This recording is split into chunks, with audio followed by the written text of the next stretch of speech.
মা ছাড়া যেমন সন্তানের দায়িত্ব আসলে কেউ নিতে চায় না, ঠিক তেমনি একজন মা ছাড়া সন্তান কখনো ভালো মানুষ হয় না। হ্যাঁ দর্শক, তেমনি এক ঘটনার সাক্ষী হলো পুরো বাংলাদেশ। বলছিলাম জাহির আলভীর স্ত্রী আফরা ইবনাত ইকরার কথা।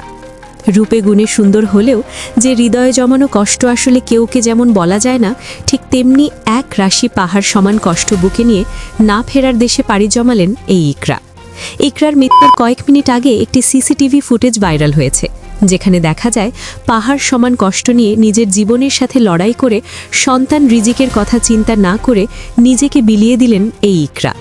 ইকরার মৃত্যুর পর সন্তান রিজিক বড় একা হয়ে পড়েছেন। মা ছাড়া যে সন্তান এক মুঠো খাবারও খায় না, সেই সন্তানের দিন যাচ্ছে অনেক কষ্টের। সেই কষ্ট আপনি আমি আসলে কেউ খালি চোখে দেখতে পারবো না। জাহের আলভী ও অভিনেত্রী তিথির সাথে পরকীয়ার গুঞ্জন শোনা গেলেও কিন্তু ইকরা সেটা আগে থেকেই জানত। কিন্তু হঠাৎ করেই এই মর্মান্তিক ডিসিশন নিল ইকরা, যার উত্তর আসলে স্বয়ং স্বামী আলভীও দিতে পারছে না। অভিনেতা আলভী তার ব্যক্তিগত হ্যান্ডেলে জানিয়েছেন যে ইকরা পরকীয়ার আসক্ত ছিল এবং সে বিভিন্ন ধরনের তরল পানীয় সেবন করত, যা আলভীর ফেসবুকের শেষ পোস্টগুলো রিচার্জ করলেই পরিষ্কারভাবে বেরিয়ে যায়। আমার একটা জিনিস খুব জানতে মন চায়, আপনার প্রথম বউ কি আত্মহত্যা করছিল নাকি আপনি মারছেন? আত্মহত্যা করছিল। এছাড়াও কিন্তু ইকরার বান্ধবীদের সাথে নেশা খেয়ার কিছু ফুটেজ এবার সামনে এসেছে, যা নতুন করে আবারও প্রশ্ন তুলতে বাধ্য করছে যে ইকরা ধোয়া তুলসী পাতা নয়। ইকরা কি মাদক সেবন করে আত্মহত্যা করেছে, নাকি তিনি নিজেই নেশাদ্রব্য খেয়ে নিজেকে সামলাতে না পেরে পরপারে পাড়ি জমিয়েছেন সন্তানের কথা চিন্তা না করে? এমন নানান প্রশ্ন এবার সোশ্যাল মিডিয়ায় ঘুরপাক খাচ্ছে, যার উত্তর আসলে কেউ দিতে পারছে না।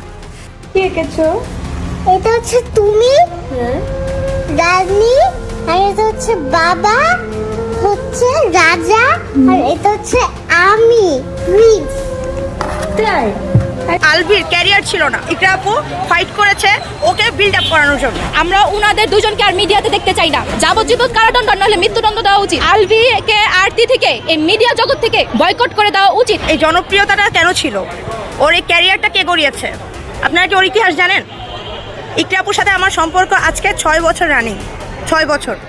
তো ওর পর মধ্যে থেকে দেখেছি আমি যে উনি কতটা স্ট্রং একটা মানুষ। সো প্রাণপ্রিয় ভিউয়ার্স, আপনার মতে ইকরা কি নিজে নিজে মাদকাসক্ত হয়েই ওভারডোজ খেয়ে আত্মহত্যা করেছেন, নাকি এখানে পুরোপুরি জাহের আলভীর দোষ রয়েছে? এই বিষয়ে আপনার মতামত আমাদের কমেন্ট করে জানিয়ে দিতে পারেন। ভিডিওটি ভালো লাগলে একটি লাইক দিয়ে পাশে থাকার চেষ্টা করবেন আমাদের। ধন্যবাদ।